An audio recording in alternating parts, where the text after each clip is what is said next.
Ayan, magandang araw po. Ito kami dito, binuo na modular cabinet.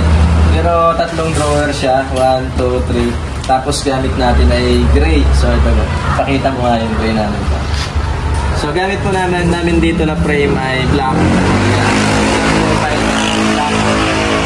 Tapos gray yung ACP. Yan.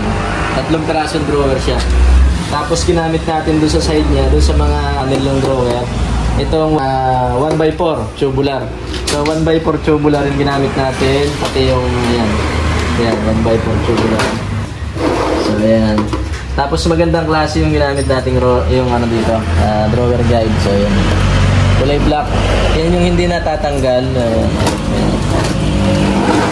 Yan. Tapos ito lalagyan natin ng cover tong side.